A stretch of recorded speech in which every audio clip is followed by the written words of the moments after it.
Hi, wrestling fans, and welcome to another edition. I'm John Arezzi.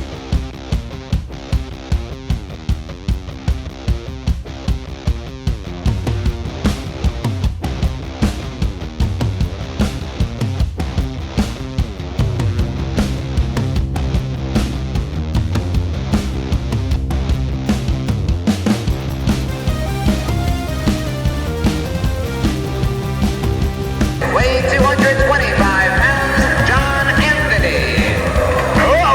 Looks like the road's getting a little hot now. Then he's scooped up by the tree.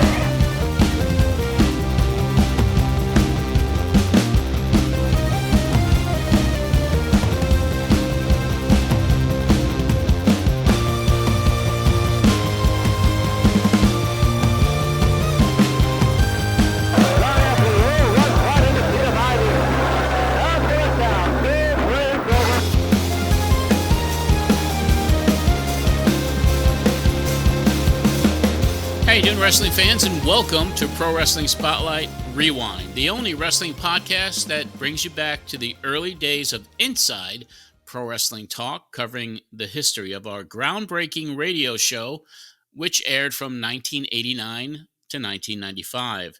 Each week, this program reviews a different show from that era, giving you a look back at all the breaking news stories with the guests that made the news in what was beginning of an era where talking about the inside of the wrestling business became the wrestling business.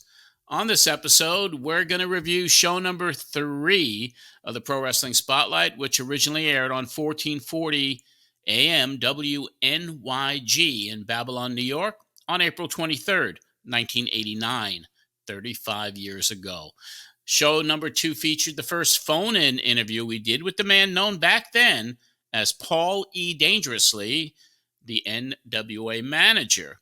It was also the first of dozens of appearances with Paul over the years. So the wise man was just Paul E. Dangerously back then. And it's going to be entertaining, and it'll be the first of so many that we've done with Paul E. over the years or way back then.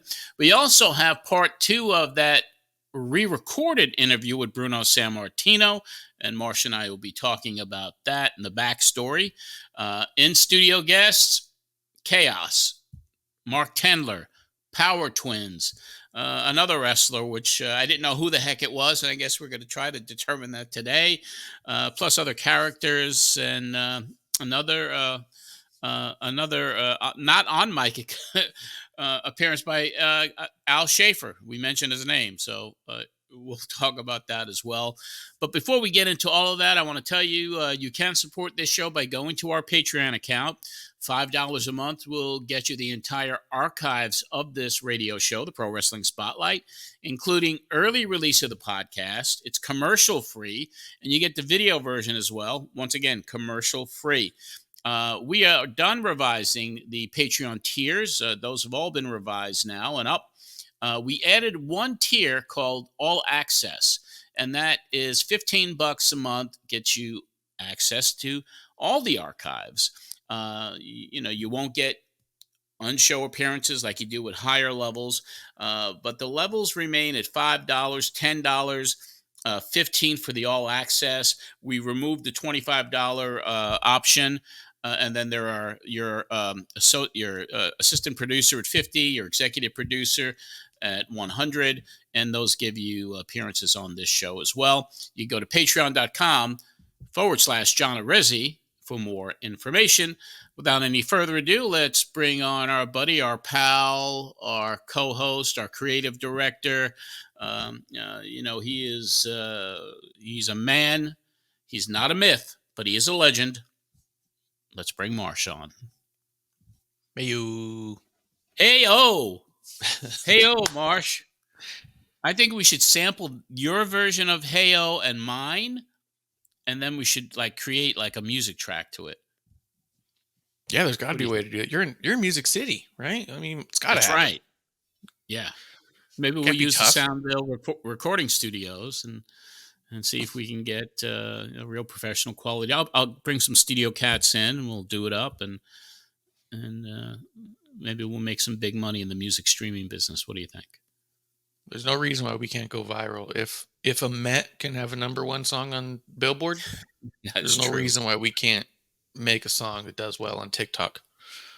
OMG. Jose Iglesias Mets, #1 on the Latin charts, and it's become a huge hit for him. It's insane. It's so funny. It is. But So how are you this week? I'm doing good. I'm doing good. We had a really good weekend last weekend. We went to 3 local Albuquerque games, the Isotopes. And I wasn't sure if the wife was going to want to do that because it seemed like a lot to ask. But the giveaways were so good that she just got more and more excited every time we went back. So Is she a baseball fan at all, or has she become one? she is now. She's getting into it. Good. Yeah. She never really cared much for it, but now she's like excited. She tells all her friends at work, "Oh, we're going to the Isotopes this weekend and this that." So yeah, and she's at this point doesn't even hesitate when I'm all like, "Hey, you want to go see the Isotopes?" It's always like, "Okay, yeah, let's go." Like, so No, that's a good situation. yeah, it's not bad. She was really into arena football when we lived in Tucson because it was the only local sport at all. Mhm.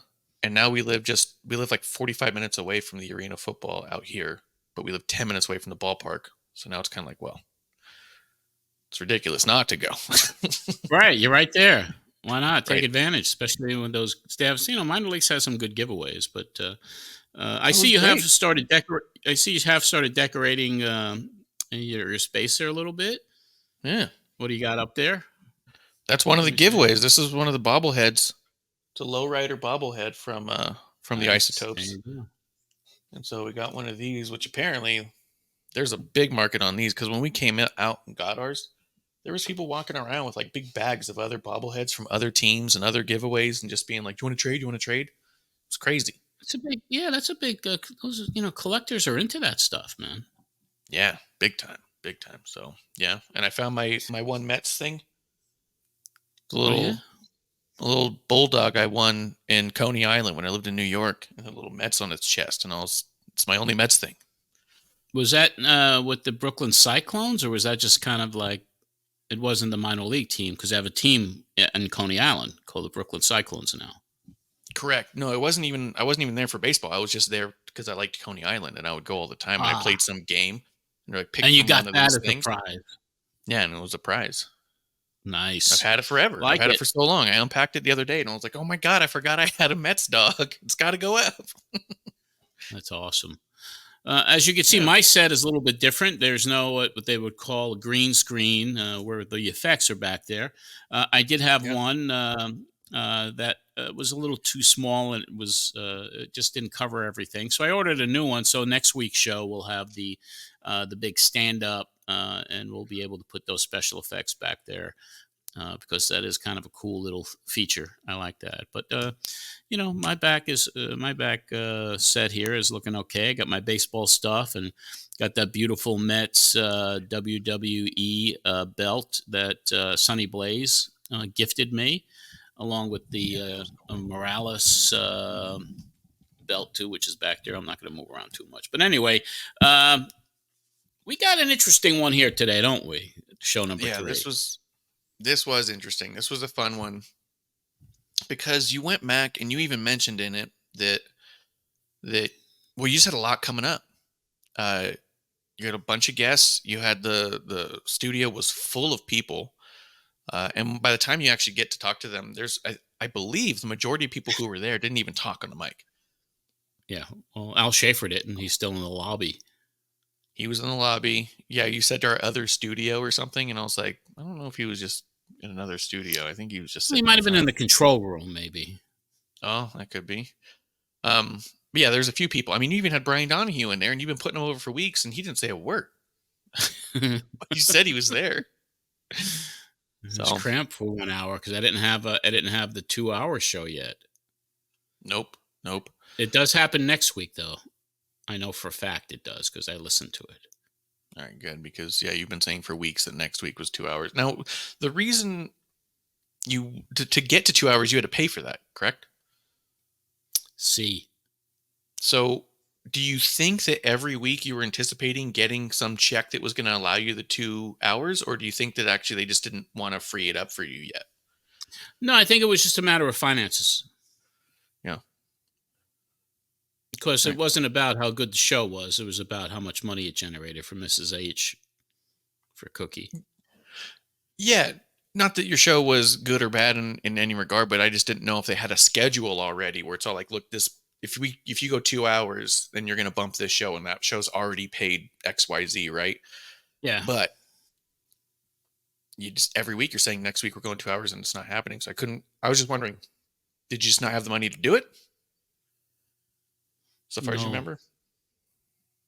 I remember no money. All right. You had your 2 sponsors.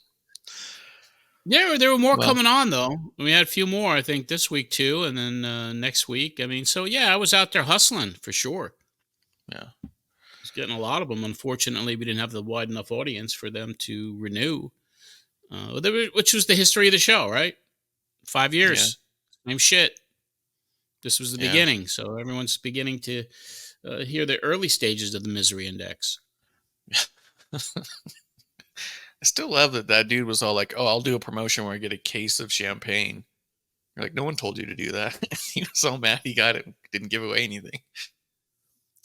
Yes. Jim Sammartino was his name. Oh, we got a few Sammartinos on today. Yes, we do.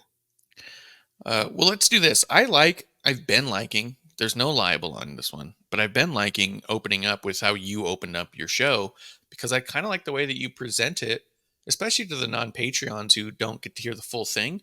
This is that intro, right? This is what the show's going to be. And if you want to hear the full thing, it's obviously on Patreon. But let's start with the intro.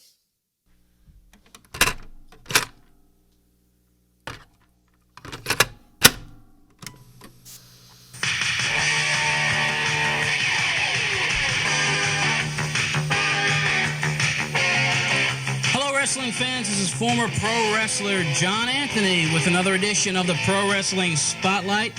Heard each and every week right here on 1440 WNYG. And what a show we got lined up today. We have a room full of guests in the back room waiting to come in. We have part 2 of the exclusive interview we did with the living legend himself, 2-time WWF World Heavyweight Champion. Of course, everybody knows I'm talking about Bruno Sammartino, and that interview is exciting. We'll be playing that. We also have an interview, as I promised last week, with the loudmouth of the NWA, Paulie Dangerously, where he talks about getting rid of Jim Cornette out of the NWA, and we talk about a lot of things. It's a crazy interview. We went back and forth on it, and, well, you'll be hearing it shortly. Live in the studio, we have promoter Mark Tendler. Also, former New York Jet Brian Donahue, the Power Twins, who I introduced you to last week. We're going to settle that controversy once and for all, whether the Power Twins will be on that show this Friday night in Amityville.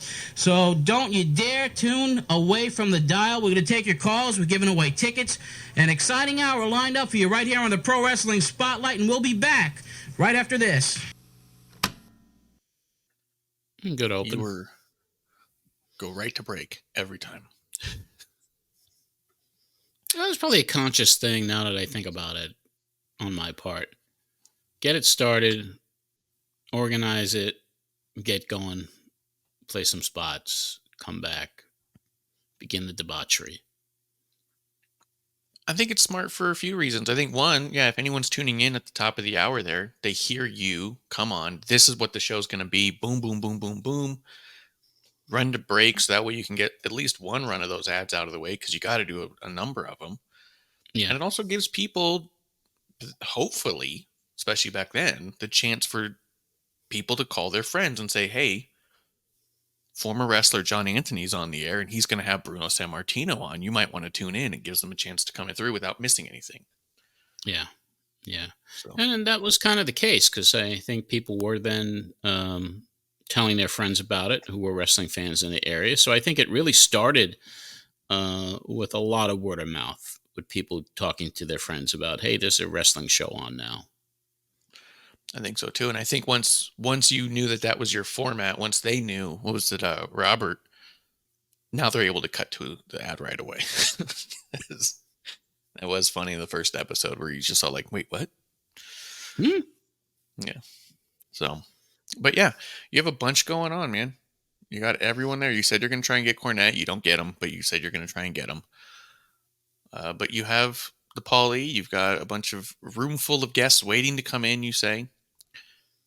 Let's see. I'm just laughing because I remember how small that studio was. I mean, it was fucking tiny. I mean, Yeah. 2 people fit in there comfortably. So imagine Tendler, who was big, Herman Munster type, body type, power twins.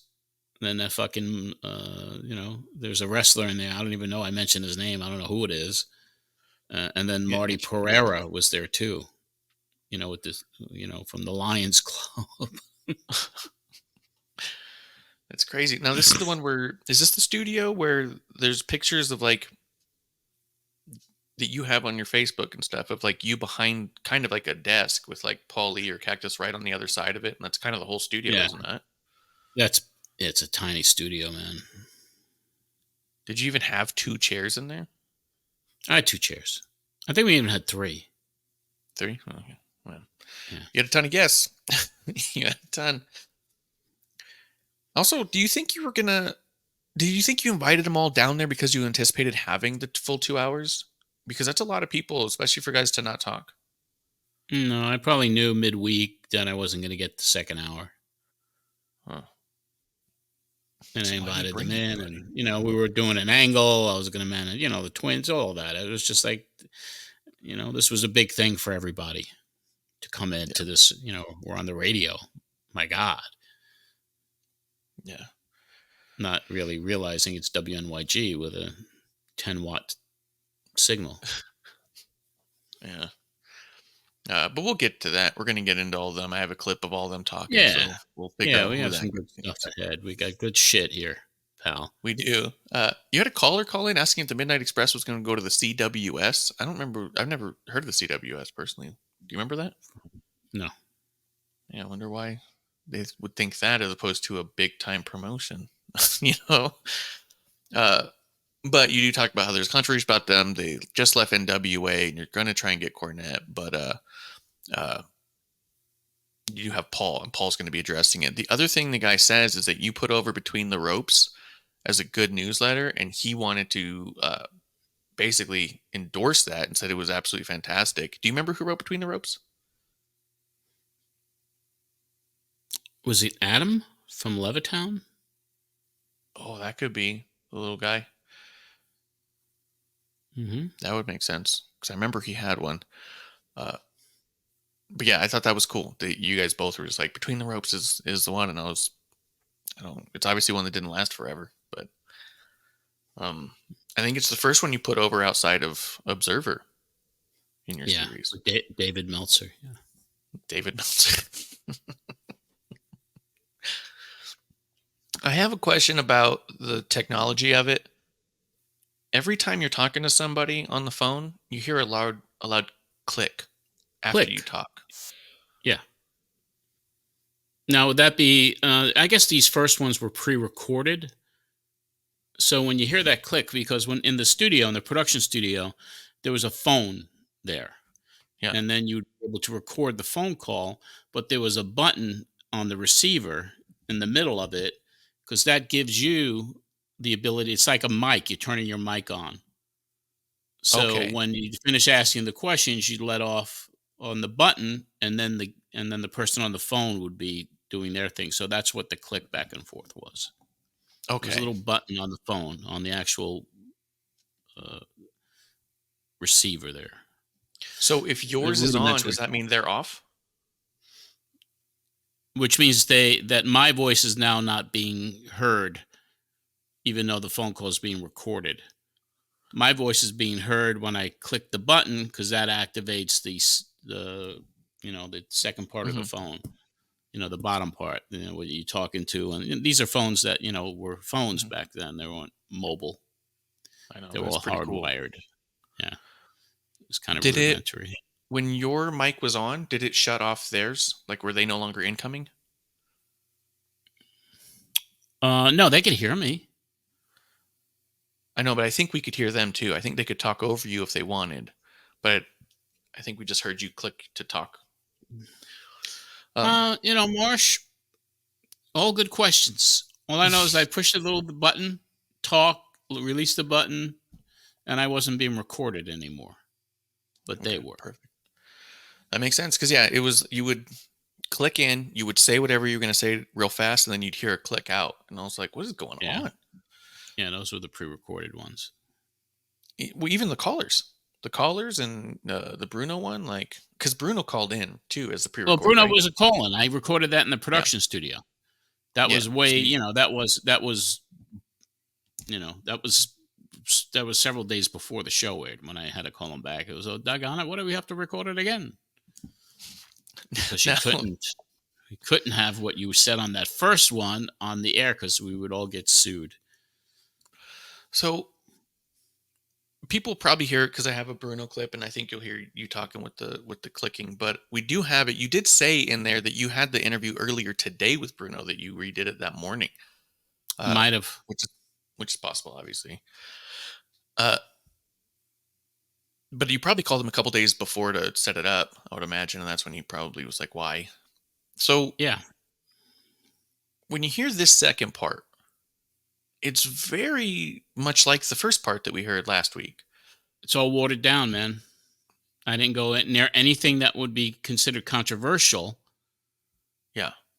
Because of a number of reasons. Because the station's lawyer, John Lander, said, we can't air the program director, Warren Green, is like, we subject ourselves to a libel lawsuit with the WWF. We can't air it. And of course, the WWF was aware of it when I talked to Planamenta and said, he said, didn't say very many kind things. And he was like, you're not going to air that, are you? So it was a bunch of stuff. So then my real question boils down to, if you watered it down this much, because anyone who listens to the full thing, because he's on here for another 13 minutes, we only pulled about 4 of it. Anyone who listens to it on the Patreon, there's nothing even remotely that mentions the WWF at all or anyone in it. He's just talking about his own career and what he's up to. Why did WWF... What did they what? Why'd they cut you off at the knees at that point? Because I thought that the fact you aired what he said was the problem, but you called, said he said these things. They said, don't air it. You didn't air it. And they were still mad.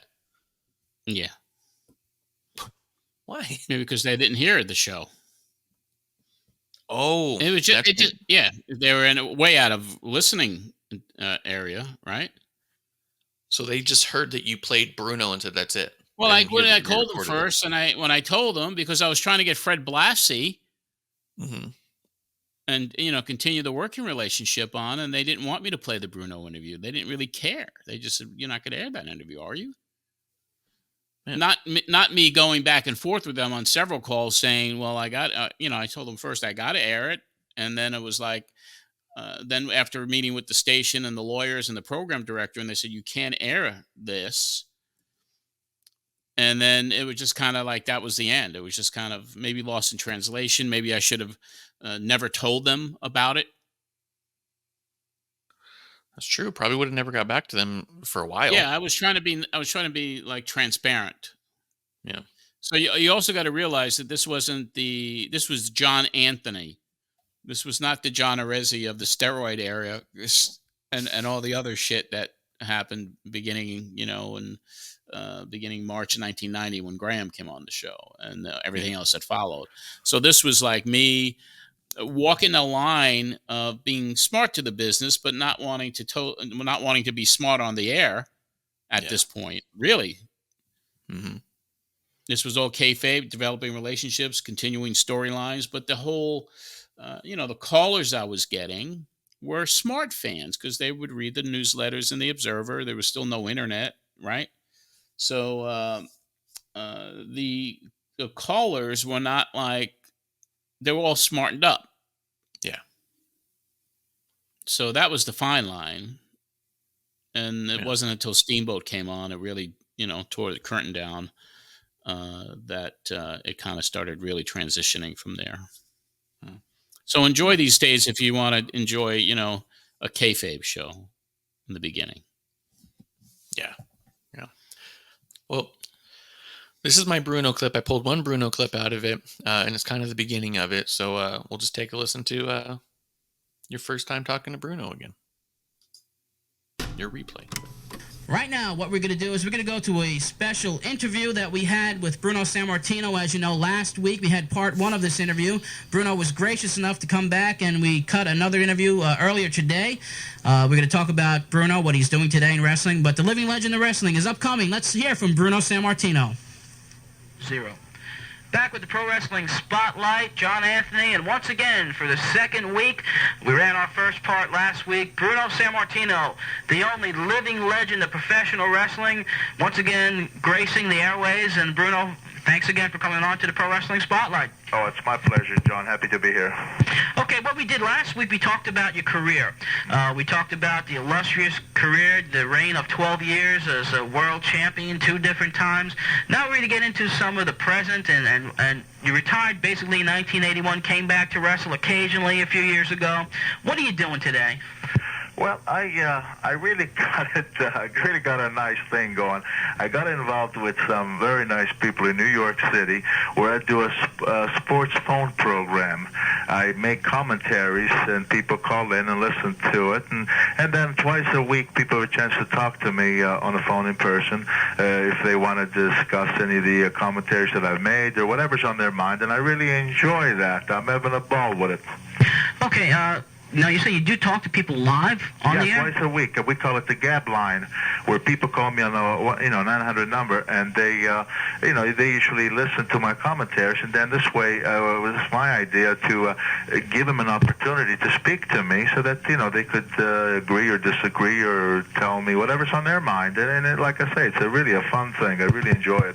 Okay, at the end of this interview, what we'll do is we'll try to get those numbers from you so fans will know where to call in. Sure. Okay, your son David has become one of the up-and-coming stars of the wrestling industry today. Tell us about his progress. Well, really not too much to talk about David. He lives in Atlanta, Georgia, so he's wrestling for some independent promoters in Atlanta. Nothing really big, but he's got a respectable deal because he's got a deal where he'll go to Japan maybe 3 times, a minimum of 3 times a year, possibly 4 for this Shohei Baba Promotions, and there he does okay. In fact, he'll be leaving in June for a 5 or 6 week tour. So that's, you might say, his bread and butter in Japan. Over here, just a little bit in Georgia. Okay, but you did train David, didn't you? Well, I never encouraged David for wrestling. I really didn't, because I really didn't particularly care for the turn wrestling was making. But he wanted it. He wrestled in school. He wrestled from junior high school, and he always wanted to be a wrestler. So I helped him train more in the weight game than in the wrestling game, because, like I say, I never encouraged it because I didn't want him in it. So he did it on his own. I think at that time, Bruno and David, their relationship was not stellar. Yeah. At that point. I thought it was interesting, and it made sense, too, that Bruno would say that he didn't want his son in the business because of where the business was headed. Yeah. And everybody knows what happened, and David, getting fired under those circumstances, and Bruno being on the outs, and their relationship was almost broken by that point, and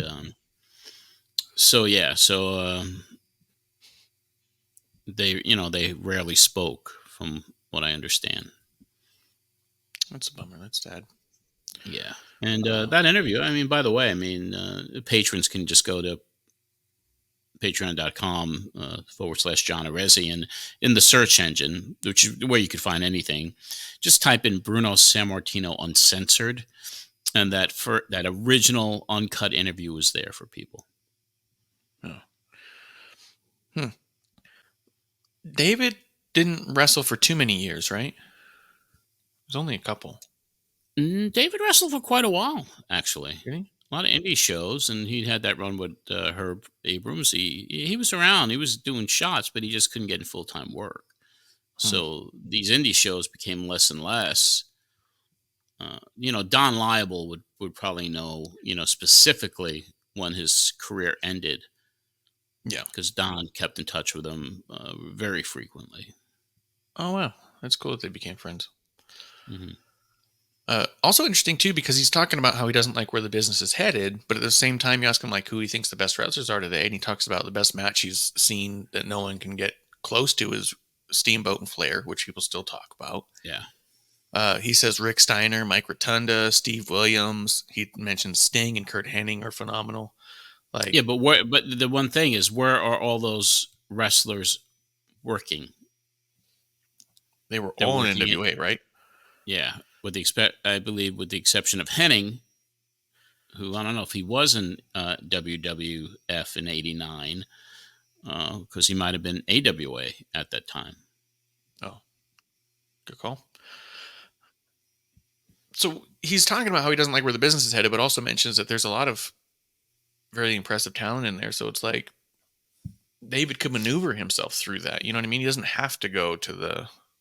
Yeah, well, Bruno was like totally anti WWF, totally anti Vince McMahon, totally anti the steroids, the drugs, and was it a little bit hypocritical because obviously the other side guys were using the juice.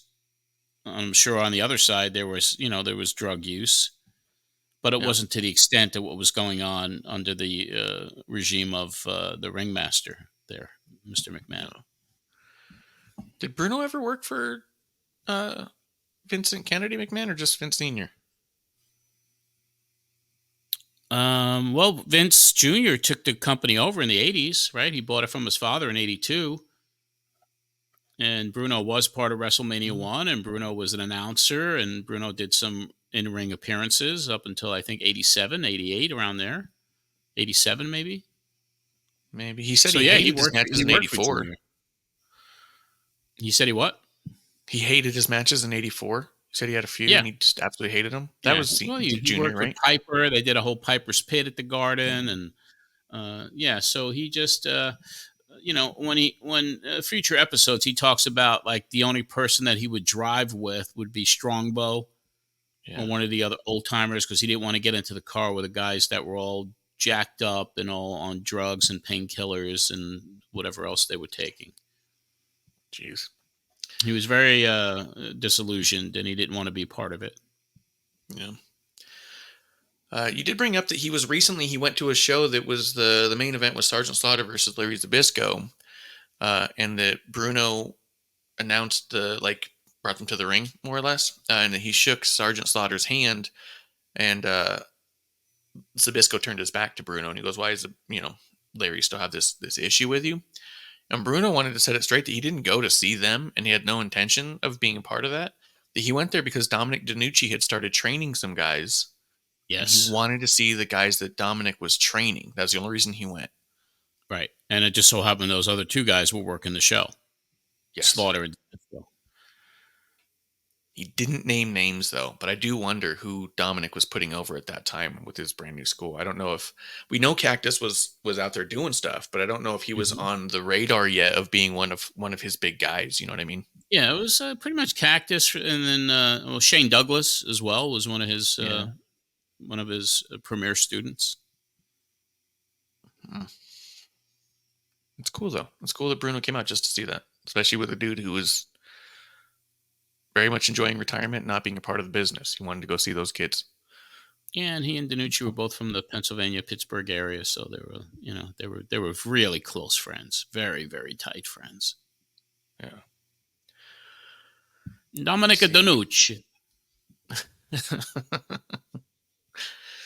I thought it was interesting. One of the things you brought up was that that I believe that Bruno brought up was Merv Griffin was starting a promotion, and you had asked him about it.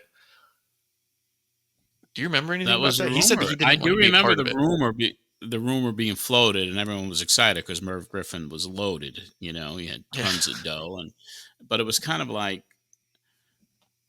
here's Merv Griffin. Why would he be starting a wrestling promotion? And I guess Bruno and Merv were in discussions. Yeah. He said he couldn't talk much about it, but he also said something along the lines of he didn't want you to be a part of it. He was telling you to stay away from it or something. And I was like, what? So, and then you just kind of ask him almost like rapid fire. Just give us a word or two about each of these people, and you go through Buddy Rogers and Gorilla Monsoon, Killer Kowalski, Freddie Blassie, Pedro Morales, which he put over big time as being one of the most scientific wrestlers he's ever faced.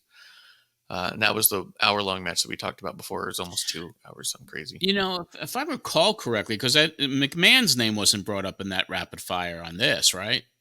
Not at all. Because I think in the original Uncensored that I did the same thing, but I also brought up Vince McMahon's name.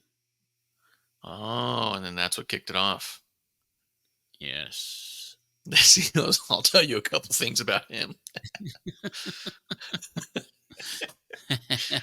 I think I actually mentioned Vince McMahon Sr. and then Vince McMahon Jr. to him. Yeah, that sounds right. We're gonna actually, I think I had you send it to me to listen to it fully uncensored. I think next week we're gonna play a snippet of it and go over a little bit of it. Just well, the differences were between like the re-record part 2 and then go into some of the things that now we could say, but then we couldn't. Yeah. Now we could play Which this also, now, but we couldn't back then. Exactly. And I'm still in my mind just kind of, I was shocked when I listened to this because I was like, wait, why did they still cut you off? This was such a safe interview. You did right by them that time. You went out of your way to protect them, and then they went out of their way to never give you another talent again. Let's see. You talk about Superstar. Maybe because I called him Little Stevie too. Maybe because I called him Little Stevie instead of Mr. Planamenta. Maybe that could have been something. Who knows? It could have put him on edge. Could have been like, I don't like this guy already. Yeah, Little Stevie. Yeah, he didn't like that. Boy, that changed the tone pretty quickly. But that's what also I know, crazy. He was a little kid. He was like 10, 12 years old when I was in college. He didn't express that he hated it when he was a kid, right? Well, he was a kid.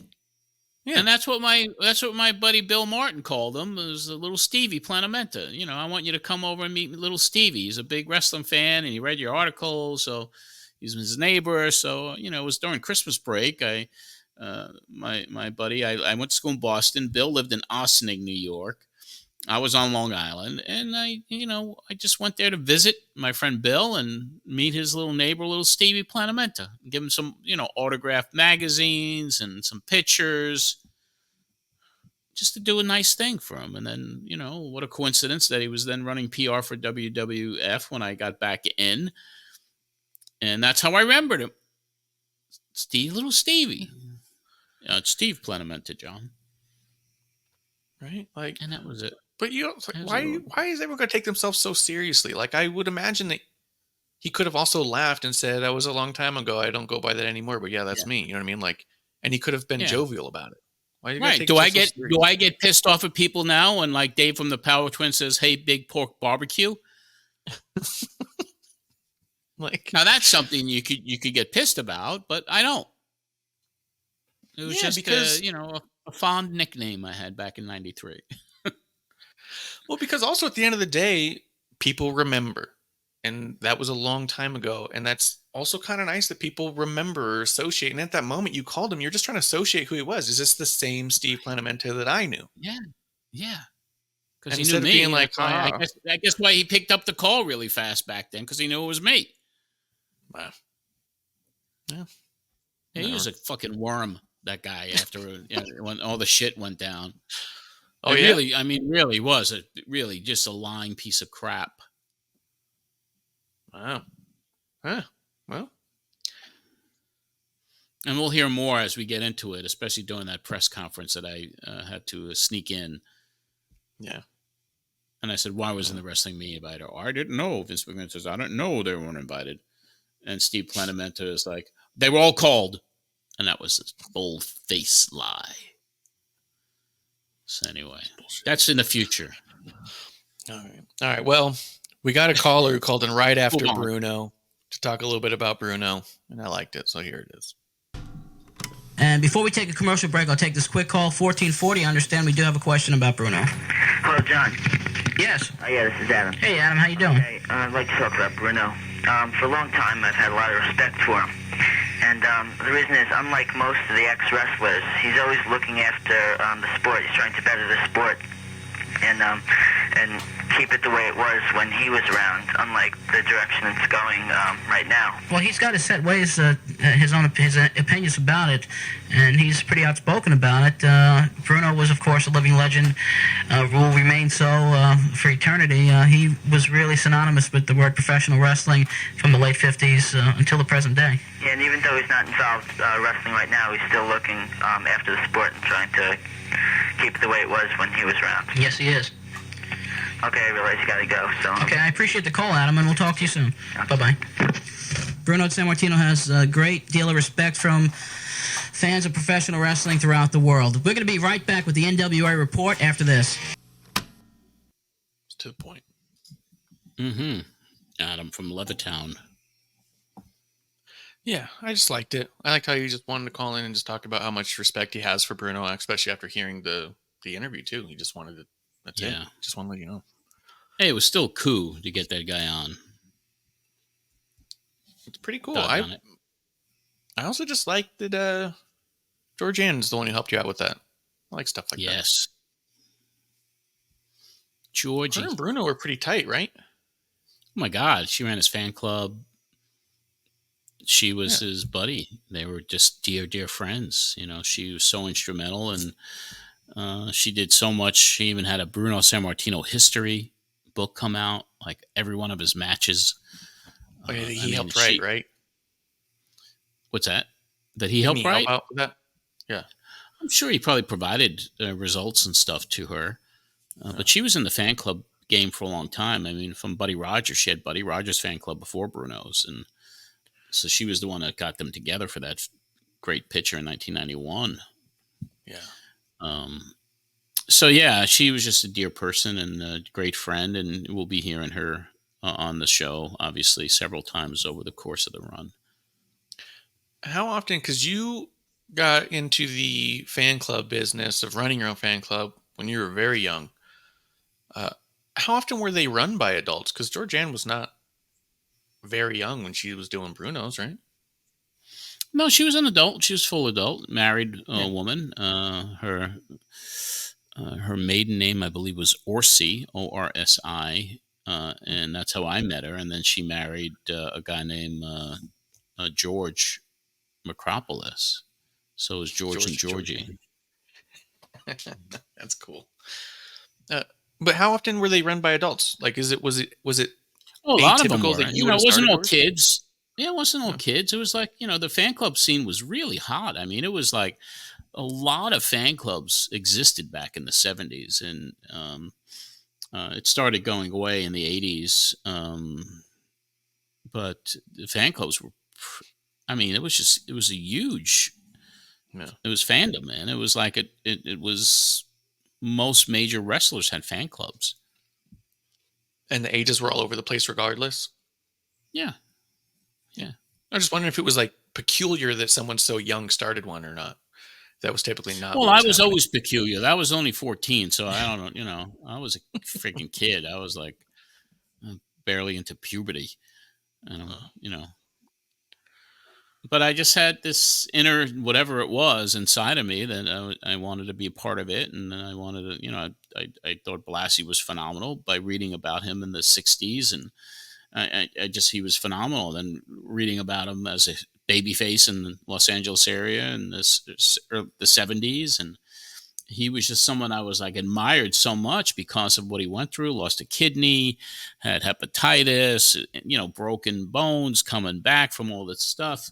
Major heel, major villain. One of the first things I remember about Blassie was reading an article about how he wrestled Bruno in Roosevelt Stadium in New Jersey, kicked him low. There was a riot.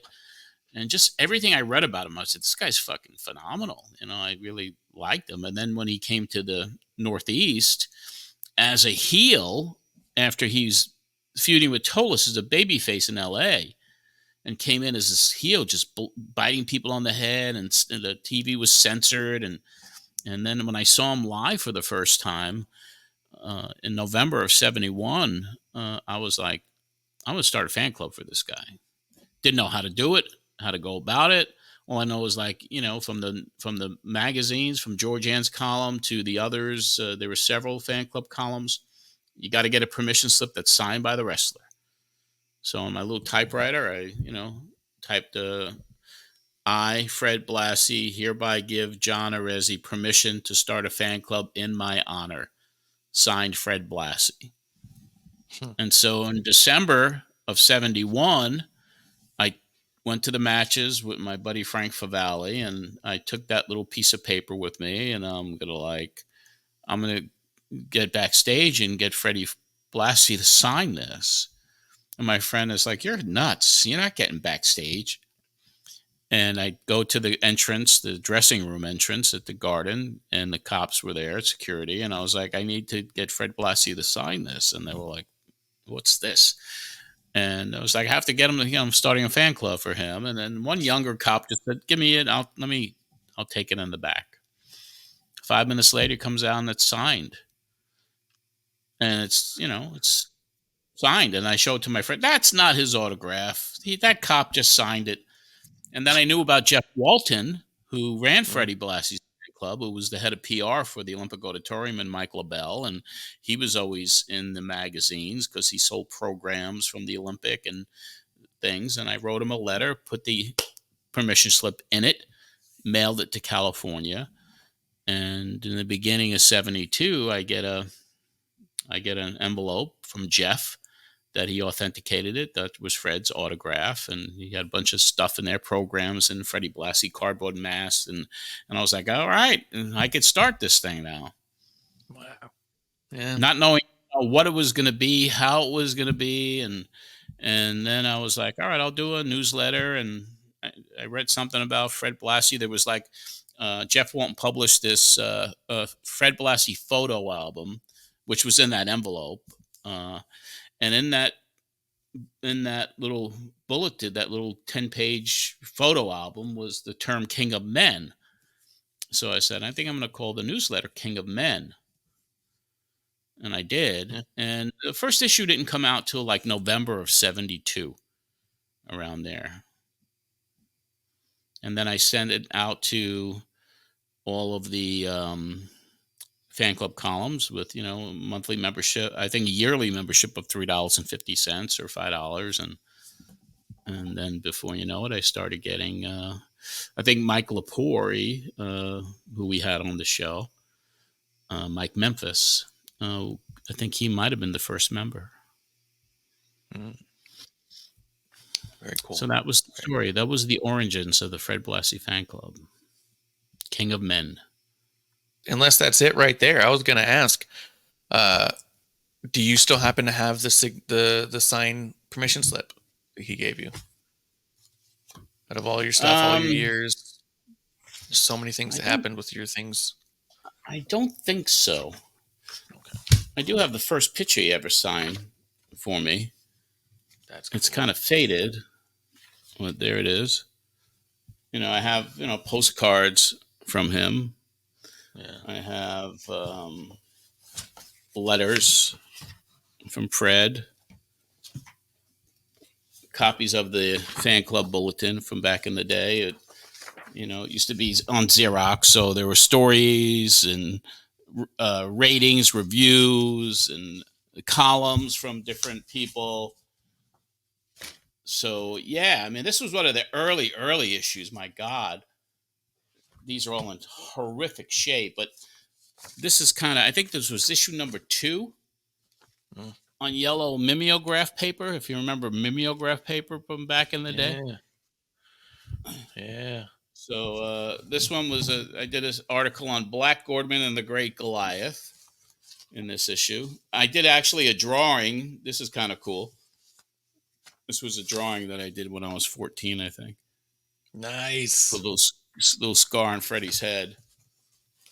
But I tried to make it like a wrestling magazine, but it focused on Blassie. Like the table of contents, for example, was welcome to the second issue of the Fred Blassie Fan Club, King of Men. This issue will consist of, and then there's an index, like results and contest news, results from Madison Square Garden from January 15th, 1973, article called Fred Blassie Champion, drawing of Fred Blassie, article on John Tolis, Mil Moscaris debut in New York, Black Orderman, Great Goliath, Fred Blassie interview that I did in the back, results pages, photo list, and then a plug for the next garden show, which was February 26, 1973.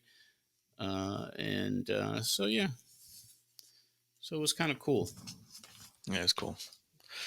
I'm glad you had some of that. I just was wondering if you still had the thing that started it all, really, your little typewriter. But it was it, and I had a shit ass typewriter. Didn't work. A lot of the keys didn't work. The newsletter, the bulletin was printed initially by a guy named Bob Coletti, who we called Bruno Sammartino. He looked like he loved Bruno, and he was a friend of my oldest sister in high school. And she introduced him to me, and I got to know him a little bit. And then he worked at a company that had a mimeograph machine, and he said he'd do it. So he printed the first 3 or 4, and then he got laid off and couldn't do it anymore. And then my dad worked at a trucking company overnights, and they had a Xerox machine there. And so I could actually reproduce photos. So, yeah. So anyway, an evolution. The life of a fan club, Marsh. It's just neat. It's just neat that stuff that doesn't exist the same way it used to. I mean, best you get is people who have like fan pages now. They'll have an Instagram that just posts pictures of somebody. Like, there was a lot of work that used to go into being an official fan club, and I think it's pretty cool. Oh my God, yeah, it was. And people would write you letters, and you'd write them back. There was no, email or anything like that. So everyone had, you had to. I'd get envelopes in the mail filled with change for a Blassie bulletin or a fan club membership, and you'd have to write everyone else by hand, typically, or a typewriter. You'd sign it, and you mail it back out. Postage was like a nickel. Yeah, that's awesome. Well, I'm fucking old. Let's get into it a little bit. We got Paul Heyman on the line. This is your first on air with Paul, but you knew him when you were younger. He was a member of the Blassie fan club. Mm-hmm. Where did you run into him again? Because obviously did you ever lose track of him? Did you guys always stay in contact when you left and came back? Like, how do we end up with this phone call with Heyman? Well, it was he was a member of the Blassie fan club. After I stopped the fan club when I went to college, he asked me if he could take it over because he was starting clubs for the Wizard Albano and he wanted Blassie. So I said, yeah, I have no problem with that, and then I hadn't seen or heard from him again. And then in 1982, I was in from out of town. I was not in the wrestling business anymore. But George Napolitano had asked me, "Yeah, you want to go to the show tonight? I'll get you in and get in and go backstage." And that's where I see Paul, who's now a photographer. He's now taking pictures. So, said hello to him, and he had a camera, and I'm hanging out with Blassie, and Andy Kaufman was there. And that's where I saw Paul again with George and Andy. I had my little, moment with him at college when he came in for his college transcript, and I gave him a tour and mentioned Blassie. But anyway, he had the neck brace on, and Paul took a picture. And I gave him my address, and I was hopeful that he'd send me a copy of it, but that never happened. And then I didn't talk or hear from Paul again until April the 8th, 1989, when I went backstage at the Connecticut show with George, because I was starting Pro Wrestling Spotlight the next day. And that's where I ran into Paul for the first time, and he saw me, and he goes, "Oh my God, John Arezzi, boy, did you get fat." And that started the lovely friendship. But I did rekindle it to the point where you guys started talking again regularly. Well, then we became friends, because I was really never I wouldn't say a friend of Paul's when at the Blassie fan club. He was a member of the fan club. That was it. Yeah. And then when I saw him in 82, I saw this kid who was kind of really obnoxious. And then even George was, that guy's like, he's so obnoxious, and that's what Paul was. He was pushy. And he was there, and he weaseled his way in like I did when I was a kid at ringside at the Garden, but I wasn't pushy about it. Paul rubbed people the wrong way sometimes back then. Imagine that. Which he never did again after that. You know, he learned as a child, and he never really, as a teenager, so he never really rubbed people the wrong way. To this day, he's always very nice and pleasant to everyone. His mind is P's and Q's. He's definitely just walked that he's straight wise line. Man. He's a freaking wise man. I'm going to grab something real quick. I have a question now. Because it doesn't say on this. Was this picture taken that day?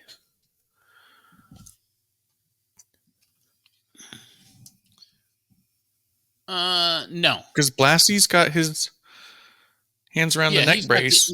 He's got the hand. Unless Blassie is wearing, because I have a picture of Fred. Fred was wearing he was wearing this gold shirt. So I think Freddie's wearing a sport coat in that photo, if I'm not mistaken. That might have been taken. It's got those little loops on the top. So I don't think that was the day. Okay.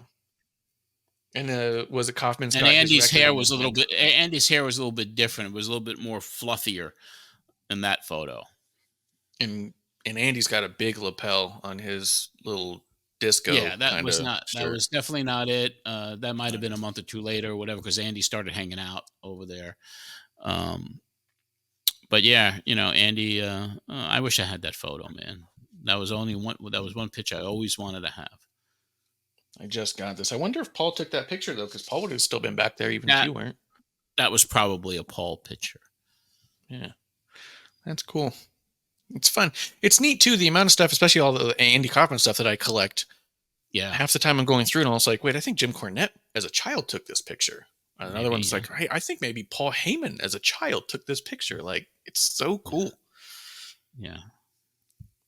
Maybe that's the goal now. Get Paul to sign this since none of those guys can, you know? Yeah.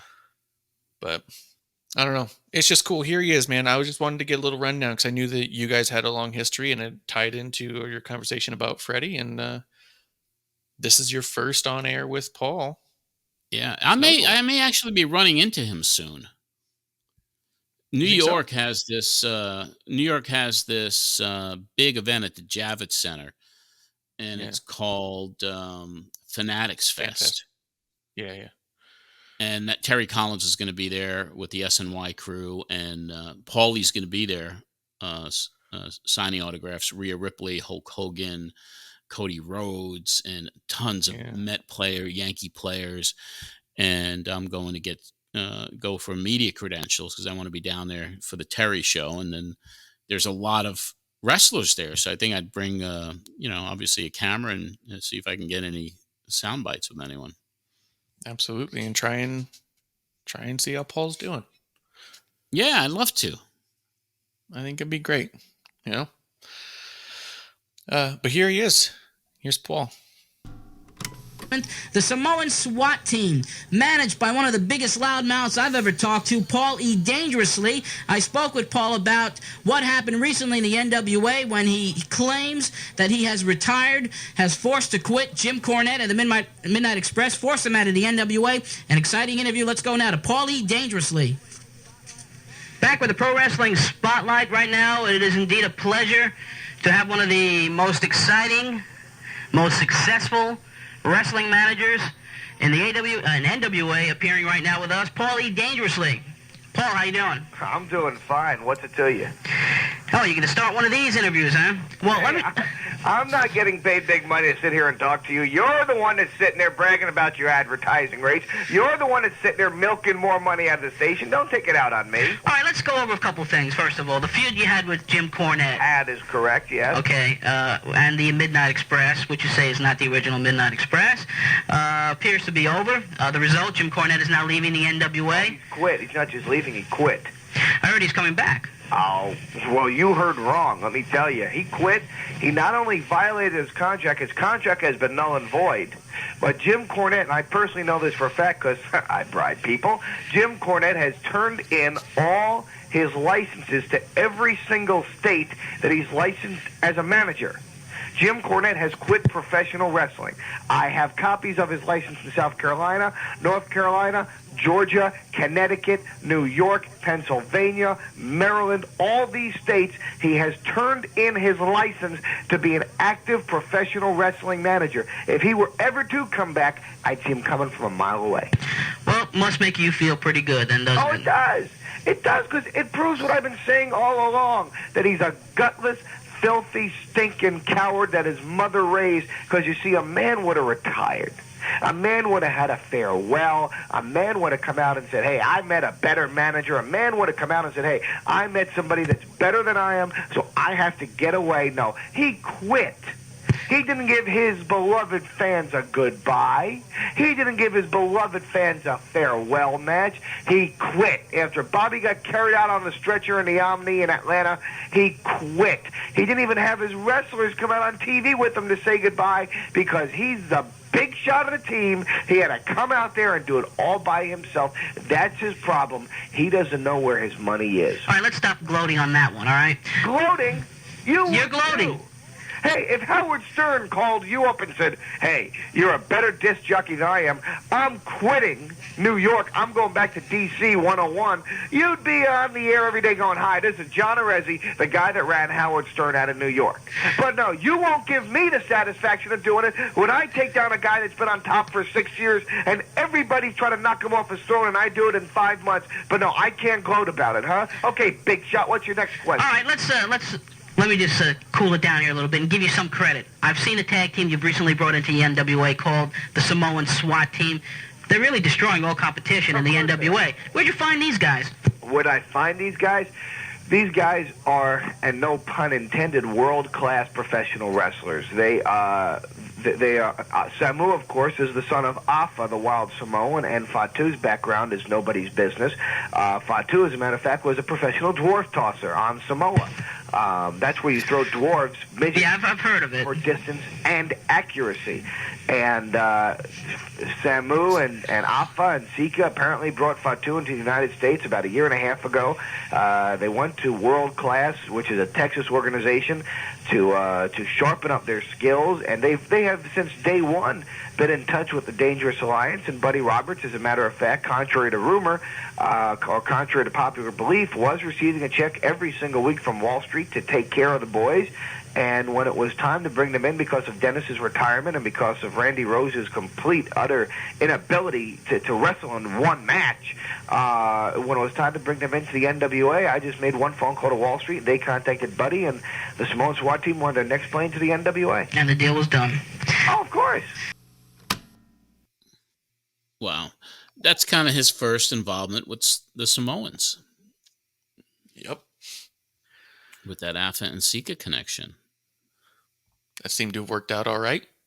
I guess it has. 35 years later. Yeah, that's cool. That's good stuff. I mean, he was just so great. Always, to this day. And, it was like more of a... Like some of the other interviews that we've done in those early days were kind of straight on. But him, I was having a little fun with and seeing how far I could push the envelope with him. And it really was the first, this is kind of historic. It's the first time he was on the show. And many more, like in studio visits and hanging out with us at the WNYG Halloween party and coming out to the WNYG Christmas parties. And he was regular. He'd drive to the studio. It was kind of like, it was kind of cool. Yeah. To get this guy back then so many times. And when you think about it, I don't know if anybody singularly ever appeared on the show more than Heyman. If there was a close second, it was Mick Foley. Yeah, that's what I mean. It's kind of 1 and 2. I don't know who had the most minutes on air, but it's probably close. It was both. It was them. Those two were the most frequent guests. Yeah. And then sometimes, did you ever have either of them in studio where they didn't actually come on air? Were they just there hanging out? No. If they were there, they're coming on air. It'd be ridiculous not to. I just wanted to see if there was any time that maybe like you guys were going to hang out and they just went like, I don't want to. But I can't imagine either one of them turning down the mic. Mm. But I mean, this interview is great, and anybody who isn't on the Patreon should, just for this interview alone, to hear the first time he's on there. He talks about really cool stuff. He gets into the danger zone and how he's like selling it back to the network and making all this money on it. Yeah, he talks that's the about beauty Jack of it. Victory. Yeah, that's the beauty of it, is because if you are a patron and you have access to all of the unedited shows in their entirety, not just the podcast, of course, but the unedited original versions of these programs are all there. Yeah. I mean, you guys are even poking fun back and forth. Paul says he doesn't need a bodyguard, and you poke at him and say, because you can run so fast. And he goes, you're damn right I can run fast. Like, you know what I mean? Yeah, Like, there's you're a calling him lot a more to coward. that interview. Yeah, there's more. Obviously, we limited here on what we play. We play clips, but everything in its entirety is on Patreon. Yeah. I have one more clip from here because I thought this was cool. You ask him straight out about the phone, and you ask him if it should be banned. And I think that this was a great little back and forth. So this is part 2. All right, let's get on to another subject. The telephone that you constantly carry with you that I've seen used in the ring as a weapon. You've thrown it to some of your proteges, and they've clobbered opponents with it. Shouldn't this be banned? No, I need a telephone. Why? When a lot of people in sports today like to come out and say, I got $100 million. I got $2 billion. I'm not going to come out here and lie. I don't have $100 million. I don't even have $20 million. I think, and I really haven't had my accountant check it out, I'm probably worth about 7.5 or 8.5 million bucks. Well, the fact of the matter is, when I came into professional wrestling, I wanted some big money contracts with some people. I've managed some top talent. Austin Idol, former world heavyweight champion Tommy Rich, Tombstone, the Motor City Madmen, the original Midnight Express, Adrian Adonis, Bob Orton, okay? All these top, Hot Stuff Eddie Gilbert, all these top name, big salaried athletes. I not only, when I buy a contract, I own the person. It's a stock. He becomes a commodity. He becomes part of my property. To get this kind of money, I use the backing of people, of investors on Wall Street. When I'm on the phone, I'm not mentioning any names of who they are, but when I'm on the phone, it's constantly to my people on Wall Street to let them know that their money is wisely invested. That's why I need to stay on the phone, because at any time they can yank that money out. That's why I constantly have to give them new talent, young talent, hungry talent, talent that's looking to make money. As for using the phone as a weapon, I'm just ensuring their investment. Yep. He was playing it safe for them investors. Yeah, that's all. He's just looking out for everyone else. That's all it is. Yeah, buying the contracts is an interesting concept, too, because usually if you're managing someone, you get a percentage of their income. Yeah. So, interesting business model he had to buy the contracts. How many times during wrestling was the manager actually a paid manager to that wrestler versus just a kayfabe, someone who went along with him? Boy, that was very rare. Paul Ellering stands out because he was the real negotiator and manager for the Road Warriors. I don't remember too many other than that, to be honest with you. I think even Jimmy Hart took the role of manager very seriously and did a lot for the guys, but I don't think he had an actual manager contract where he got a piece of anything. No, probably not. Because I've heard stories of him like really going above and beyond for anyone he managed to make sure that they had their hotels and everything, and he was like, he took it serious. Yeah, Ellering was the true manager for Hawk and Animal. That's cool. That's crazy. I cut it out just because it was a short thing on the outro, though. But as you're saying bye to Paul, it did make me giggle a little bit. He goes, "Are you still 800 pounds?" You go, No, I'm down to 720 now.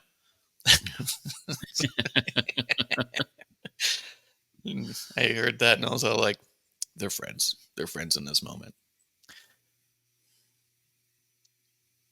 Oh, shoot.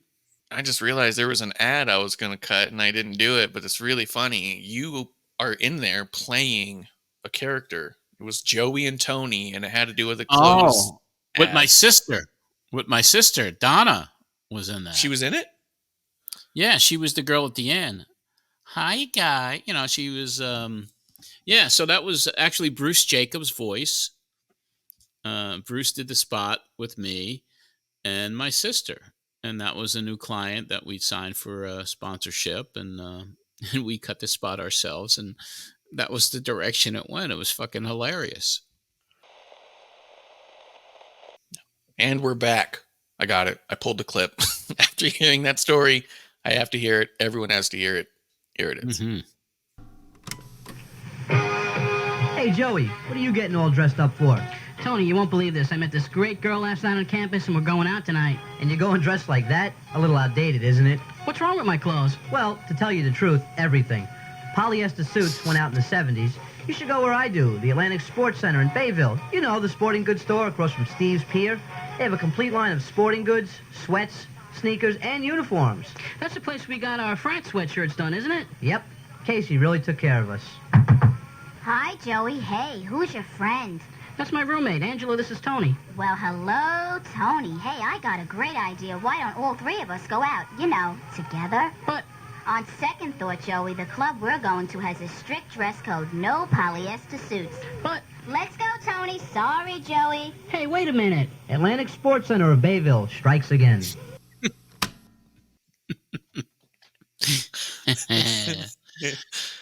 That's gold. That's one of the best reads. It's got to be one of the best reads of all time. But wait. Yeah. But wait. But. Sorry, Joey. It's so good. I should send you that clip just so you can send it to your sister. Ask her if she remembers that.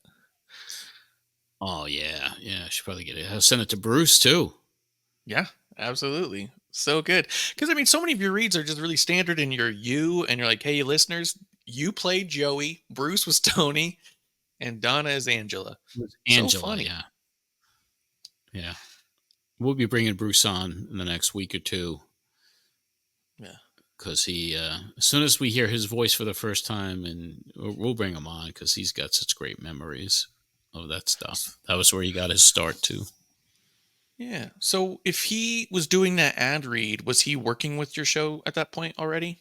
I would believe that he was in there, but he was not vocal yet, or he might have been there. He had to be there because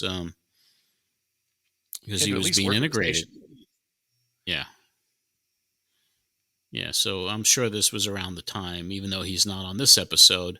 I haven't heard the first 2 hour show that we do next week with Gary and Michael Capetta in the studio. I want to reach out to him. That would be a great guest, especially now that Gary's celebrating 50 years in the business. Yeah, that's crazy. That's so cool. But yeah, that's just fun. I love it. But now you get to all the people who are in the studio, which I have listed down: Mark Tendler, Brian Donahue, Cobra, and Al Schaefer, along with the Power Twins. But you said Al Schaefer's in the other studio, so probably, like you said, behind the glass. In the other room. I don't even know who Cobra is. So I wrote a note about it because I don't remember if I actually included it in the clip that we have, but he's a light heavyweight. He's from Trinidad, and that's what I have. So I was trying to look up any kind of light heavyweight wrestler named Cobra in the 80s who was from Trinidad, and I'm finding nothing. I don't know if you went on to I think it was actually Chris Michaels, the guy that was Rowdy Bobby Piper, too. I think maybe that Mark gave him a new name for that day or something. Oh, freaking no. That could be, because I don't think you said you had Bobby Piper anymore. No, it was Cobra now. From Trinidad. So you probably put a mask on him.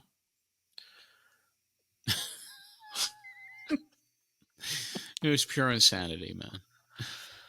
Oh, my God. All right. You said Chris Michaels? Yes. Is your thought? All right. Well, while we listen to this clip, I'm going to Google that and see if I can find evidence if he was Cobra or not. Okay. But this is the clip of you having everybody in the studio, and it goes so smooth. And I like to get away from the Vince McMahon style of wrestling. That's his thing. It's his organization, great. But my guys are tough. My guys are rough. My guys are football players, and I'll tell you, I put the Power Twins and Brian Donahue against anybody he's got. They're bigger, they're stronger, they got more muscle, and they're tougher. And they're young. That's the secret. They're young. They still got their hair. Well, Mark, first of all, okay, last week I did bring the Power Twins here. I scouted them out. I found out where they were, read about them in magazines, received the videotapes. I'm going to manage these boys. I understand you wanted me to work with a couple of your guys. I don't know your guys. I don't know how rough and tough they are. Brian looks like he's a killer. He's a world-class championship wrestler. Brian be your type of man. I know what you like. You like rough, tough guys. I remember you when you were wrestling. I didn't win too many, but I tried. You want rough and tough. But you got rough, tough guys here. Right. And if you want rough, tough guys, you got the Power Twins, you got Brian Donahue. These guys make Hercules Hernandez look like the Haiti Kid. Right. Well, first of all, Marty Pierre from the Lions Club. Now, since it's such short notice, this match is this coming Friday. Marty, what's the situation with the Lions Club? Is there a situation where we can get these boys on the program? Is that okay by the Lions Club, first of all? Well, John, we had an emergency board meeting this morning, and we came up with this proclamation. Mark Tendler, we demand that the Power Twins be put on the card on the 28th. Who's coming up with the money? We will come up with the backing. We have backers, and we demand that they get on the card. You got the money, and we feel that we'll deliver the Power Twins. We feel that your boys are wimps, and you haven't got anybody to get up against them. My boys are wimps. Here we find go. two guys to come up against them. Are you a wimp? Are you saying Brian Donahue's a wimp? Who are you going to put against these boys? Hey. All right now. Wait a minute. Let's save that for the ring. How big are you? 4'1"? I'll put you in here with my man right over here. He's not that big. How about my man right over here, the Cobra Kid? I'm going to be ring announcing that night, and I'll be glad to introduce the Power Twins. No, I say, you want to fight somebody? No. How you calling guys a wimp? You're a nerd. I've seen your boys. Look at you, you're a nerd. I've seen your boys. Who are you going to put in them? Look at them pants. Put your money where your mouth is. Those pants were style 1947. Shoes, look at them shoes you got on. All right, I got a kid 6 years old. We got the okay from the Lions Club. Now, Mark Tendler, it's up to you now. I want to use him. He make a hell of a midget wrestler. Hey. Maybe put him in there with who knows? We'll figure out. We'll get an opponent for him. But as the promoter of this program, are you giving the okay for the Power Twins to make their debut? I'm in 100% agreement. I'm saying I'm the bad guy. Look at these guys. I want them on the show. You kidding me? I'd be proud to have these guys on the show. I know what they did in Calgary. They stampeded the whole town out there. The most powerful twins in professional wrestling, and I got them. I found these boys, and I'm bringing them here. You know what it is? You ever have like a beautiful girl? You said, man, did you share a twin sister? Oh, man, I tell you. There's a guy's got a twin brother. There you go. Man, I mean, the girls are going crazy. They get two for the price of one. You hear that, ladies? Come on out. Amityville High School, April 28th. Also on that show, Don Morocco. That's right. Chief Jewel Strongbow. And I got news for you. A ladies' match. Morocco's going to be taking a look at these boys, too. I got news for you. He may go out through the back door then after he takes a look at them. No, you come up with something. I got to give you credit. You came up with good guys. You made yourself look good. 40 years of your wrestling where you look bad, now you look good. You come back with something great. Well, Mark, you know, I had to do something to make myself look good. Being in the profession that I was and getting pounded on by guys like Dustin Rhodes. You had guts. Well, what I want to do now is I have some people behind me. And I have some people watching my back. There you go. All right, because if anyone now tries to start anything with me or try to give me a body slam, hey, they better watch themselves. So now I got the Power Twins here on my side. Larry, David, say something to the folks out there. Well, John, we seem to agree with you and Mark, two knowledgeable men of wrestling. You are right. We are two big, powerful men. And I seem to agree with the guy from the Lions Club that I don't think Mark has anybody for us to wrestle. I mean, I really don't think, I've seen some of his talent. We'll certainly find out this coming Friday night. I've seen the ex-Jet reject. I've seen what he's got. Don't you guys start anything I seem to here think in the that studio. Brian's we're not going to have any problems Friday night, especially with a man like you managing us, right, Larry? Hold him back. I think with a manager. I don't have insurance here to cover all of this. All right. You're looking for what? Two guys to go against you? My little sister could go against you. 1-on-2. Are you shitting me? Yeah. Come on. 911. Well, I don't think I have to worry about your sister. Bring your mother down to watch. But with our manager John in the corner, I don't think we have anything to worry about. We have the brains and we got the talent. We want respect. We got the combination to win anything. We're going to get respect in the ring. No, I seem to, we respect Mark Tendler and John. They've been in business a long time. But some of the guys that Mark has, I really don't think they belong being in the ring. Morocco? What's wrong with him? I'm arguing with my own boys here. John? Well, we'll have to get Morocco in the ring with us.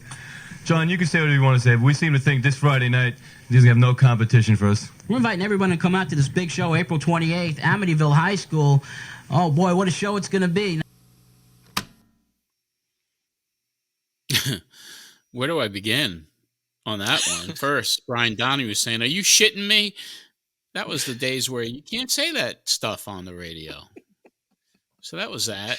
No little, it seemed like it was a room full of people that if you added up all the IQs, we'd still be in trouble. You wouldn't need a calculator. No, I don't think so. It was chaotic. I do remember like there was a rolled up piece of paper that they were hitting Marty with. And it was getting a little, because Brian Donahue his face was turning red. So I'm like, what the heck is going on in here? Are you shitting me? And I was like, I cringed and I was like, oh, here we go. Probably get thrown off the air. Yeah, Power Twins did not waste much time in getting you close to thrown off. No. It was funny. It was crazy. I like it. I like how you're really playing into it. They're saying they're going to pay for the Power Twins to come in, and it's good. It was just funny. I can't find anything about this Cobra kid. I looked up. The problem is between trying to look up Rowdy Bobby Piper and the Cobra kid and wrestling, you get a lot of Santina, you get a lot of Cobra from WCW, you get obviously a lot of Roddy Piper. It would surprise me if the name was even used on the show on Friday. He may have just worked against Al Schaefer as Chris Michaels. Yeah. Or whatever name. Yeah, so it was all, fly by the seat of your pants. Yeah. It's funny. It's cool. It's just wild.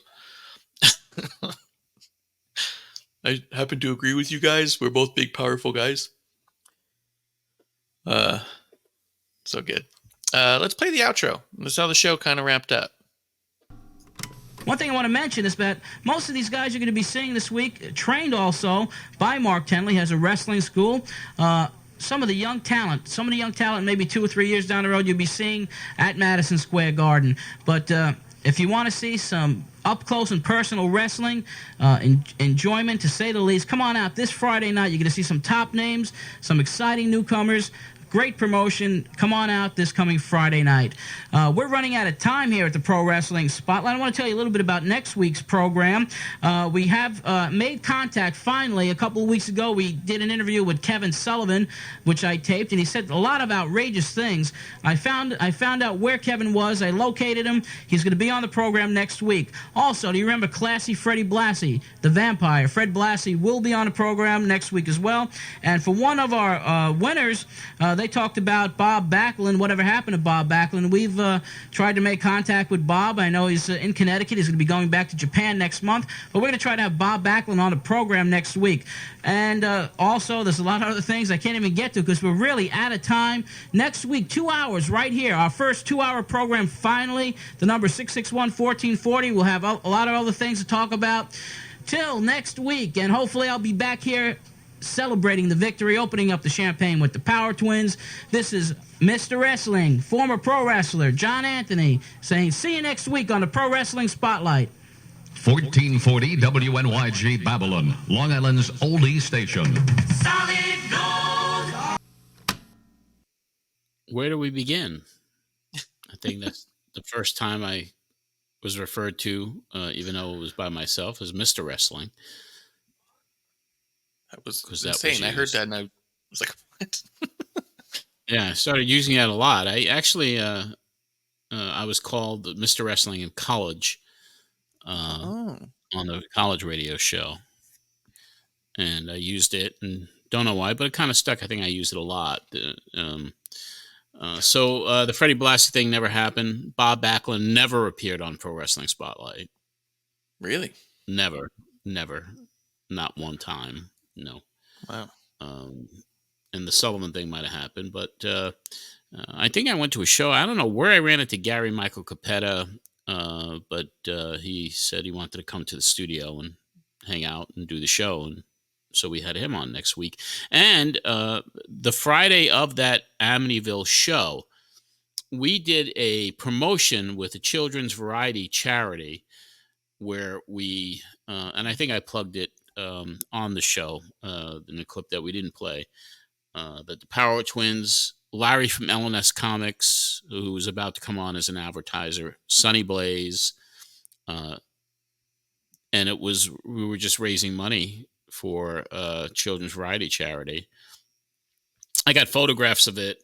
And the one thing that happened, I remember Mrs. H. Cookie and the bookkeeper at the time, Pearl Greenberg.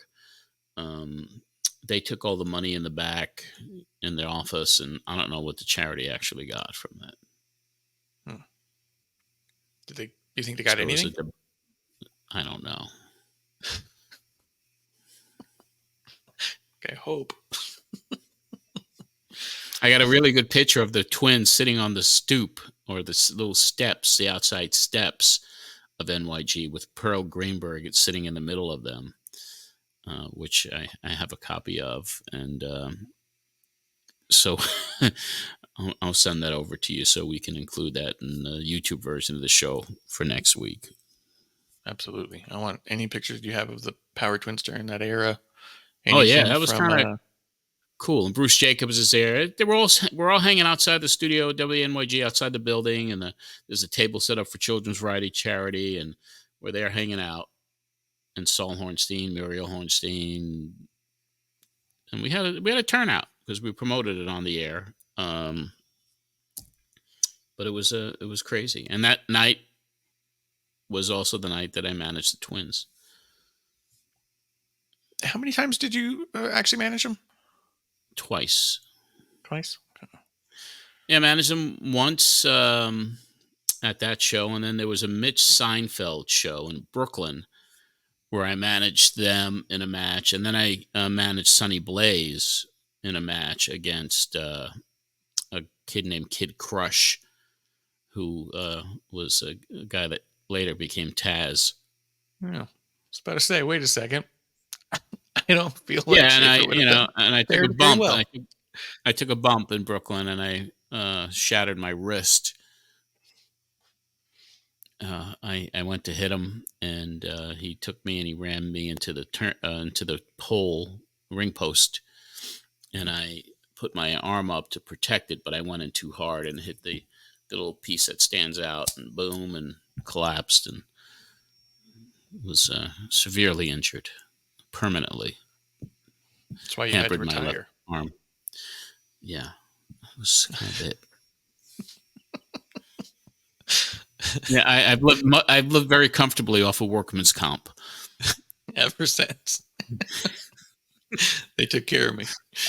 Yeah. Okay. I didn't even get paid that night. I didn't even get a dime. That's awesome. Well, that was the show. It was really fun. It was just awesome. Crazy. Yeah. Yeah. It was cool. And I like the way that every week you say next week what you're going to have, and it's never that. It's never that. Never. And that went on for years. Yep. This is next week. And by it never really stopped. Every week I'd say, this is what's coming up next week. And even during like the beginning of a show, we're trying to reach out to this guy, that guy, boom, boom, boom. And it rarely ever happened. Nope.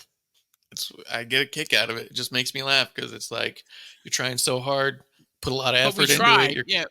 Yeah. That's the key. We did try. Yeah. It sometimes worked on rare occasions, and other times it did not. Well, I mean, that's it too. There's something to be noted about the fact that you just weren't full of shit. You weren't making stuff up. I think there were other people who constantly, even to this day, will be like, oh, we talked to this person and that person. And you find out they never did. You were always like, this is what we're trying to do. And I think it's probably why your fan base respected you so much and liked you, is because even though you had like a 50-50 delivery rate, it wasn't for lack of trying. It was for lack of availabilities and stuff. No, we'd be working the phones the day of the show. We'd be working the phones when the show was on. We were, during a commercial break, Bruce, try to reach this guy, try to reach that guy. Here's a number, try to reach him. Or guys that said they may come on and then they wouldn't answer the phone, or, it was always kind of chaos. Yeah. I think there's even an episode somewhere down the line where you get them on the phone, but they won't come on. Like you'd like reached out during the break and they're like, oh yeah, they answered, whoever it was. And like, but he said, I want to say it was Jim Ross or something, answered and was like, yeah, I just don't think it's a good idea because I don't want to do it anymore. And yeah. Which is interesting. All kinds of stuff. Yeah. It was always hit or miss. Yeah. But I just love listening back. I mean, it's 35 years ago and just the beginnings of all of this before it was kind of really innocent at the time. It wasn't serious. We were trying to have fun each week and get integrated in the system a little bit and get credibility. And then eventually it happened. We got credibility and spun off a lot of cool things from it, like conventions and autograph appearances and, eventually my own promotion and AAA. And so this was really the infancy of all of that. Yeah, this is awesome. And anything you can dig up, any photos of the era at all, do it. Send them over. We'll figure out a way to utilize it. Maybe we put a slideshow through one of these or something. Like, I just think that this era is so lost, and it's tough. I mean, we had David Power on last week, and even he was saying, like, man, I wish I could see more pictures from that era and stuff. So, whatever. All I got to do is have a bin of photos, a milk crate of photos right next to me, and they're nothing's categorized. They're just a bin of stacked with photos, loosey goosey photos, and it's everything. It's personal family photos, it's wrestling photos, it's baseball photos, it's music business photos, it's all of that. And so when I go through the shit and I'm like, there you go. So I have to just kind of like spend an hour or two and pull whatever photos I could find from that era. Put something on Netflix, put the bin right in front of you, just start stacking them in different stacks. Stacking them up. Yeah. That's what there's a lot of good stuff in there. I'll definitely make time to do that before our next episode. At least it's just right cool. Now. Yeah. And in typical John fashion, at the end of the show, you're going to promise it. Next week, we'll find Hopefully out. It'll be delivered. It'll be 50-50.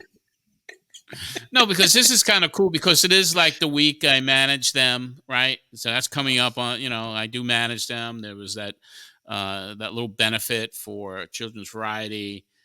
It was the beginning days of it. And so I'll try to find as much as I can and scan them and get them to you. It would be good for you to have them, especially as like the first Paul E. in studio visit. We have some pictures of that, the Halloween party that he went to. So there's a lot of cool stuff that I got in that milk crate over there. Yeah, that'd be great. That'd be awesome. Yeah. But I think that's all I got for you today. That's all my notes and questions. That wraps it up, doesn't it? Yeah, I think so. So we will attempt to reach Gary Capetta. Yeah. And I was looking for his phone number. I don't have it anymore, so I'll have to reach out to him on social media. But he may come on, he may not. I don't know. But didn't we get him last run?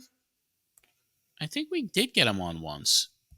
Did he come on like one of these old shows over the past 4 or 5 years? Maybe. Yeah, I'm trying to see if I have an email from him. I'll take a look too. So you try to reach out to him. I'll try and reach out. Or I'll try and dig up to see if I had to email him a link or something. Yeah. That would be good because because I guess he was on more than once. Maybe he might have been on last run. On the, I don't know. I mean, was he on more than once? I don't know.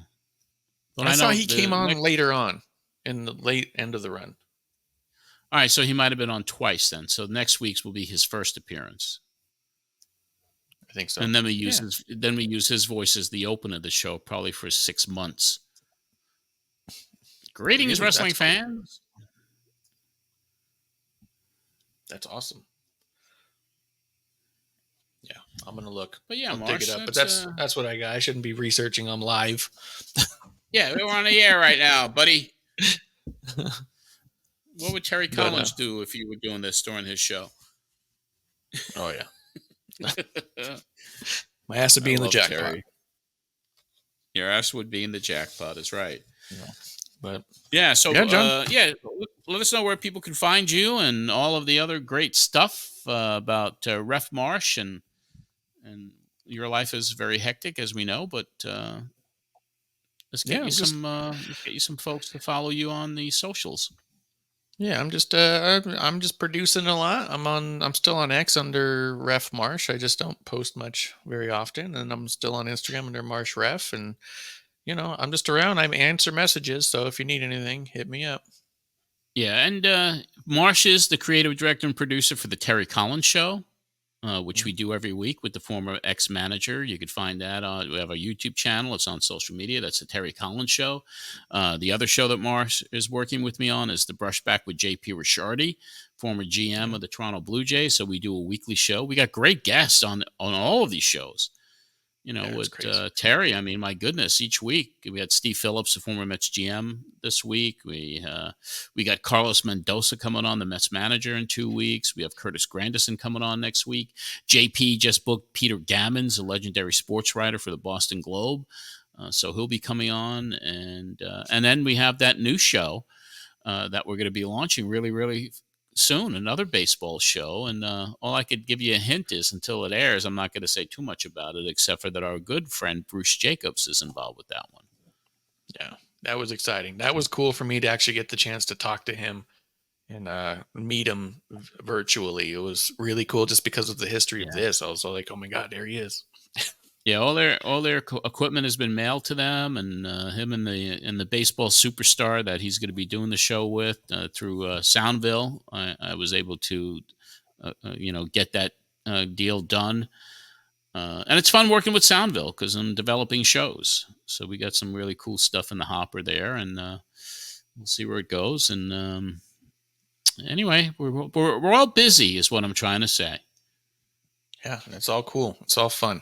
So, yeah, doing work with Tunnel to Towers, as you guys know too, and so we've been able to do PSAs that you'll see running all over the country, and Tunnel to Towers sponsors the Terry Collins Show, and so we've gotten on Pete Alonso so far, Terry Collins, John Gibbons, Johnny Franco, which we shot at the World Trade Center in March. We just were in New York last week shooting with Mike Piazza and Joe Torre.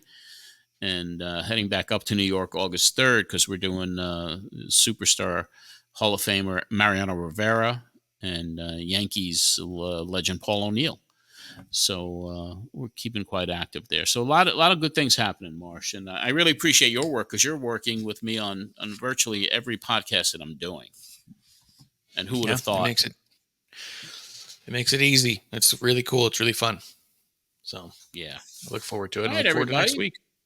Yeah, we certainly are. Let me wrap it up here. So once again, we'll be back next week. And we have places you can come visit us on social media. We have a private group at facebook.com / Pro Wrestling Spotlight podcast and radio show. We have a public page, which is Matt Memories, and a private group there as well under the same name, Matt Memories. The YouTube channel is something I highly recommend that you subscribe to because all of our video episodes of this podcast goes up there each and every week. Patrons get it 5 days earlier than the general public. And that is simply youtube.com / Pro Wrestling Spotlight.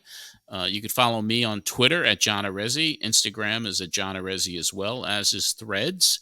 And if you're interested in a copy of my memoir, Matt Memories, send me an email, john@mattmemories.com, and I'll be more than happy to get you out a book signed and numbered. And we do have a sister podcast, which has been out of production now for, we only do it once a month anyway. Matt Memories from Madison Square Garden, covering the shows I covered at the Mecca of all arenas 50 years ago. Our producer for that show, creative director Tim Poutre, has taken a gig. It's a temporary production because he's worked with many reality shows and TV production. So he's in North Carolina working, and as soon as he gets back, we'll go back into production with Matt Memories from Madison Square Garden. Once again, I want to thank our producer, creative director, co-host of this Rewind show, my friend Marsh.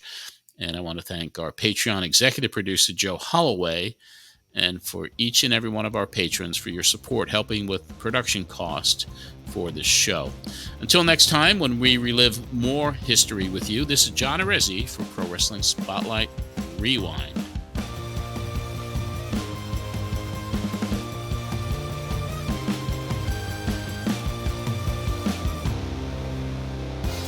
Well, fans, that's all the time we have this week. I'm John Arezzi. See you next time, everybody.